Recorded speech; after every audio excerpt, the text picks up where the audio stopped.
So the first thing we want to do is have a look at the ability to rotate up at the hip. So it's a case of lying back down, or as close to lying down as you comfortably can, and all we want to see is roughly what your external hip rotation is. And I'm over exaggerating a little bit, but you can see that I've got a lot more external rotation on this right side compared to left. So the key thing there is, if you've got like minimal amount of movement at all, note that down. But more importantly, is there a variation from one side to the other? And then taking the legs slightly apart, and we'll have a look at an internal hip rotation.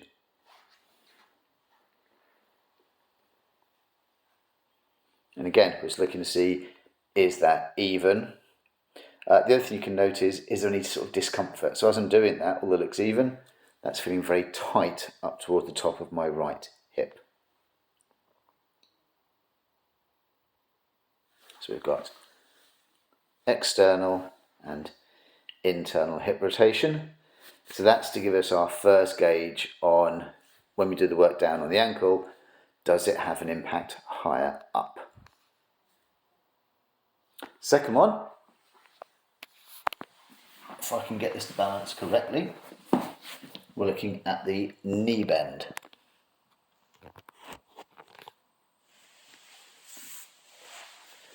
So for this one, first part of it is you're drawing your leg in towards you with the knee at 90 degrees. Hopefully you can see that there.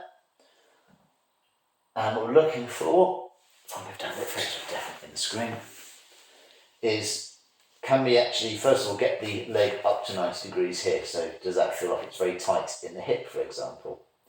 And then the second part of it is keeping the leg in that position, bend the knee as much as you can.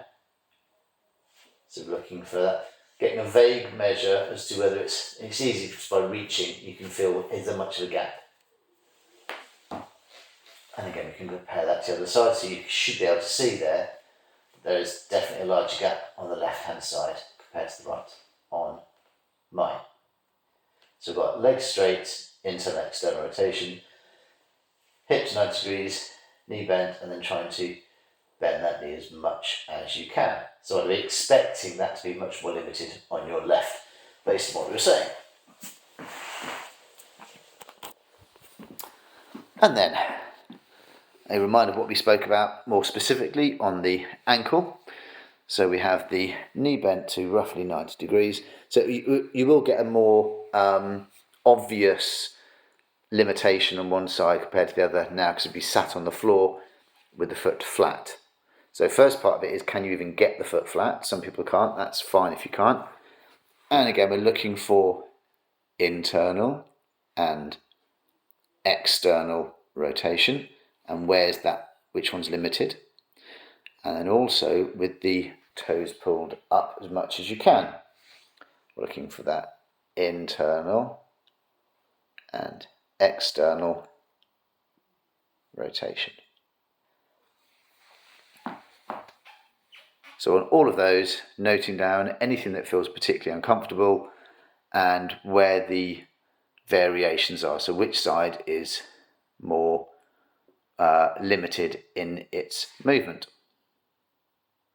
Then the second part of it is when we start doing the gentle isometrics. So I'm going to use the medicine ball, and the example is going to be with the toes pulled up on an external rotation. So rotating, get to that point where it's at its end range. Obviously, it doesn't have to be medicine ball. You can use a pillow or just the side of a chair, anything where you can get to a position, be at that end range, and then, once you can then support the leg a bit, let the leg relax. So as I'm doing that now, I'm not having to do much at all. So the toes are still pulled up, and we've got that rotation. And then very, very gently, I'm trying to rotate the lower leg. So this is this is the important part. You're not trying to just move the foot from the ankle. You're trying to rotate, on whichever ones are limited with this, you're rotating the lower leg. So we gently rotate further. If you need to have your hands around the leg to encourage that direction. So as I'm doing that, it's feeling quite twitchy, and the effort is kind of along this side of the leg here. And relax. And repeat. Gently. So it's a 1 out of 5 effort for a count of 6, 5, 4, 3, 2, 1, and relax.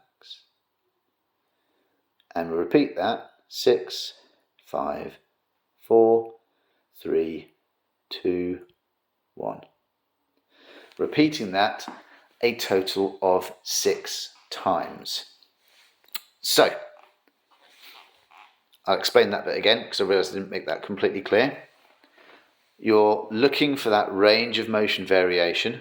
So we know that on that left foot you can't pull the toes up as far as you can on the right. Therefore, by definition, even if it feels like it's rotating further, it's not rotating. It's because I haven't got the flexion in the ankle here. We're going to want to do that on both on an internal and an external from that position. Obviously, with the foot flat, if you find that actually the limitation is more on that right side, do the right side first and then double check again. So wherever the limitation is, that is where we are trying to do the gentle movement. So if that limitation, we know the limitation is definitely on that flexion, so therefore it's got to be on both the external rotation of the lower leg, but that will also be on the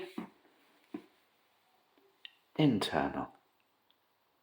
In effect, that you could just use the other leg.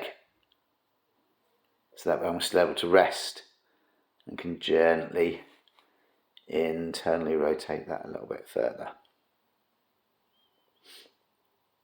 So make sure that you're happy with that and it makes sense. And if that feels okay, then Keith, then just go ahead and do those and pay attention to how it feels doing it. So if it hurts at all, so it's as you're doing that, it's aching around the knee, or it feels really tight, then either you're going too far, or although you're trying to use a 1 out of 5 effort, that is too much.